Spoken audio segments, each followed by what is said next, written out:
문화저널 20일 독자 여러분, 주간 브리핑 시청자 여러분 안녕하십니까? 아나운서 배소윤입니다. 11월 6일 주간 브리핑을 시작하겠습니다. 우수 조달 물품으로 지정돼 지자체 및 정부기관 우선 납품 자격을 획득한 중소기업에 국정감사에서 입찰 특혜 의혹이 제기되자 국회가 중소기업 지원 정책의 취지가 무색하게 근거 없는 의혹 제기로 국산 중소기업 제품의 경쟁력을 떨어뜨리는 것 아니냐는 비판의 목소리가 높습니다. 지난달 노웅래 의원은 한국수자원공사 국정감사에서 특정 업체의 제품을 특혜로 몰아준 게 아니냐는 의혹을 제기한 바 있습니다. 당시 노 의원은 영상 운영 장비인 모 회사의 경우 2014년부터 2020년 10월까지 29개 낙찰업체가 100% 특정 업체 제품을 납품했다며 수자원공사가 이를 유도한 게 아니냐는 취지로 수자원공사를 질타한 바 있습니다. 이에 이해 당사자로 지목된 업체는 우수조달 물품으로 국가에서 지자체 및 정부기관에 우선적으로 도입을 유도하고 있는 중소기업 우수조달 구매 정책을 국회에서 부인한 것이라며 중소기업에 국산 우수제품을 도입한 수자원공사는 칭찬받아야 함에도 불구하고 국정감사에서 질타를 받는 불합리한 결과를 초래하게 됐다고 지적했습니다. 우수조달 물품은 조달청장이 인정하는 국내 중소기업 기술개발 제품으로 우선 구매 대상입니다.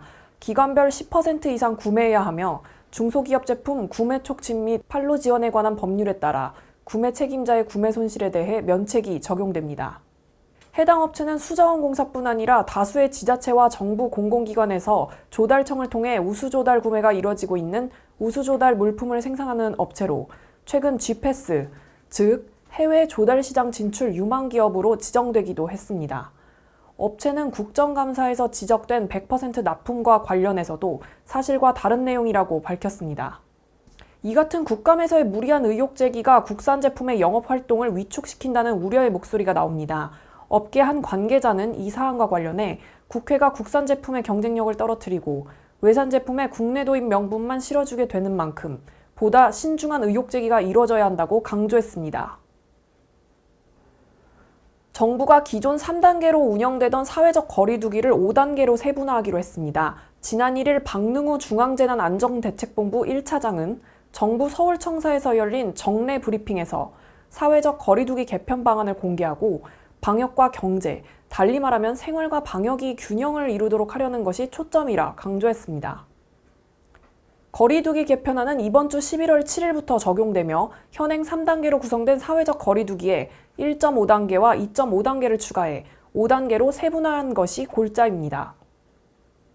거리두기 단계별 전환 기준을 보면 주 평균 국내 발생 1일 확진자 수 기준으로 1단계는 수도권이 100명 미만, 타권역이 30명 미만, 1.5단계는 수도권 100명 이상, 타권역 30명 이상, 2단계는 전국 300명 초과, 2.5단계는 전국 400명에서 500명 이상, 3단계는 전국 800명에서 1000명 이상입니다. 생활방역 체계인 1단계에서는 일부 시설과 활동에 대해 마스크 착용 등의 방역 수칙이 의무화되고 1.5단계에서는 다중이용시설의 이용 인원을 제한하는 방역 강화 조치가 적용됩니다.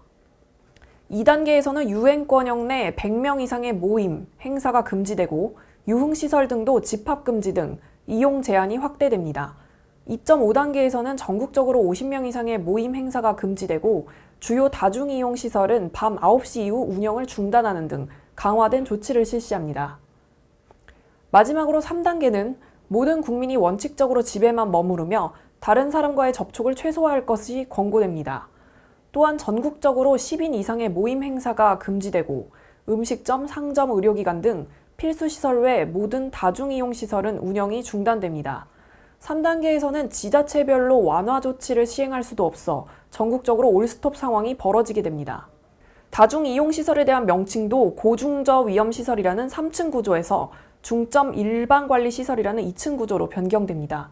중점관리시설에는 유흥시설 5종과 노래연습장, 실내 스탠딩 공연장, 방문 판매 등 직접 판매 홍보관, 식당, 카페 등이 포함됩니다.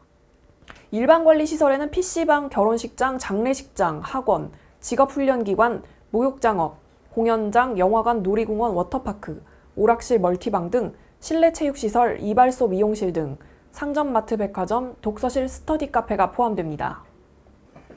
기존에는 해당 다중이용시설들에 대해 집합 금지 조치가 내려졌지만 개편안은 집합 금지 조치는 최소화되고 단계 격상에 따라 이용 인원 또는 운영시간 제한이 확대됩니다.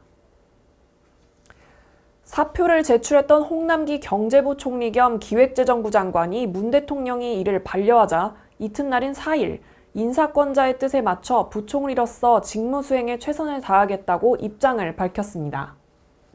야당에서는 엉성한 각본에 의한 정치쇼라며 황당하다는 반응을 보였습니다.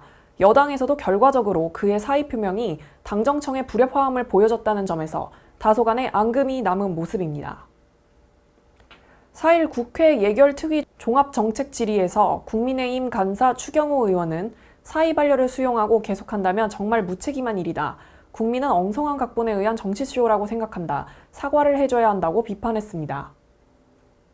하지만 홍 부총리는 진심을 담아 사의를 표명한 것에 대해 정치쇼라고 한 데 대해선 심히 유감스럽게 생각한다고 날을 세웠습니다.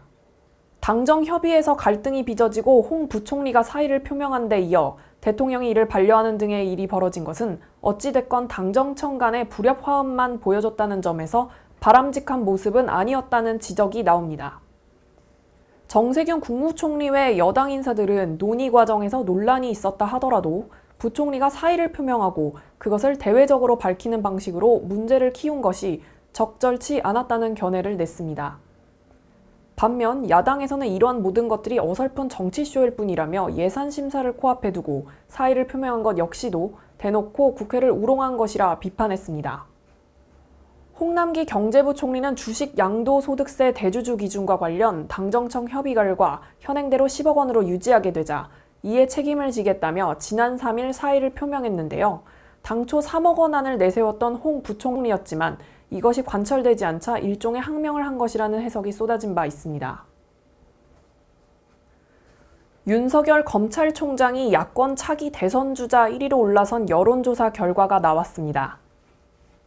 리얼미터가 오마이뉴스의 의뢰로 지난달 26일부터 30일까지 전국 2,576명을 조사한 결과 윤석열 검찰총장의 대선주자 선호도는 17.2%로 지난달 10.5% 대비 6.7%포인트 오르며 야권에서 압도적인 존재감을 과시했습니다. 윤 총장은 지난 6월 10.1%에서 시작해 7월부터 12월까지 한동안 10%대를 유지하다가 지난 국정감사 이후 훌쩍 상승한 지표로 야권 1위를 차지했습니다. 전체 대선주자 선호도로는 이낙연 의원과 이재명 경기도지사가 21.5%로 동등한 선호도를 나타냈습니다. 이낙연 의원의 선호도는 전달 22.5%에서 약 1%포인트 깎이고 이재명 지사는 0.1%포인트 상승하면서 접점을 찾았습니다. 안철수 전 대표가 4.9%, 홍준표 의원이 4.7%로 각각 그 뒤를 이었습니다. 리얼미터의 이번 여론조사는 지난달 26일부터 30일까지 5일간 전국 성인 남녀 2,576명의 유무선 자동응답 혼용으로 진행됐으며 응답률은 4.4%, 표본 오차는 95% 신뢰 수준의 플러스 마이너스 1.9%포인트였습니다. 자세한 조사 결과는 리얼미터 홈페이지나 중앙선거 여론조사심의위원회 홈페이지를 참조하면 됩니다. 제22회 한국청소년영화제가 온라인 비대면으로 본선 진출작 상영과 시상식 및 폐회식을 진행했습니다. 사단법인 맥지청소년 사회교육원은 지난 10월 23일부터 25일까지 제22회 한국청소년영화제를 개최했는데요. 이번 행사는 코로나19로 비대면 온라인으로 진행됐습니다. 이번 영화제는 8월 1일부터 9월 15일까지 작품을 공모해 전국에서 102편의 작품이 출품됐으며 전문 심사위원들의 심사를 거쳐 37편이 본선에 진출했고 10월 23일 온라인 개막식을 시작으로 유튜브를 통해 본선 진출작 상영을 진행한 다음 25일 온라인 시상식 및 폐회식을 가졌습니다. 한국청소년영화제는 맥지청소년 사회교육원이 1998년부터 시작해 올해 22회째 개최하고 있는데 청소년 영화인의 등용문이자 인지도 높은 영화제로 자리매김했습니다. 특히 영상 분야에 관심 있는 전국의 청소년들에게 꿈, 비전, 방향을 제시하는 현장학습의 장으로 청소년 심사단 40명을 전국에서 선발해 2박 3일의 영화제 기간 동안 워크숍과 영상에 대한 특강을 진행하고 본선 진출작을 심사해 전문가 심사 80%, 청소년 심사 20%로 수상자를 결정하기 때문에 영상에 대한 확실한 현장학습을 경험할 수 있습니다. 올해는 비대면으로 개최된 관계로 전문 심사위원회 심사로만 수상자를 결정했습니다.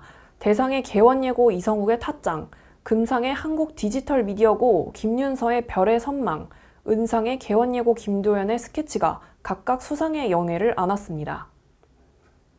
이번 영화제 개막식과 시상식 그리고 수상 작품 등은 유튜브 한국청소년영화제 채널에서 시청할 수 있습니다.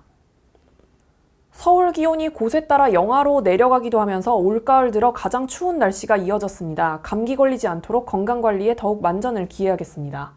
불필요한 외출 자제와 마스크 착용, 손 씻기 등 모두가 방역 수칙을 더욱더 잘 준수해서 한 주간 모두 건강히 보내시기 바랍니다. 감사합니다.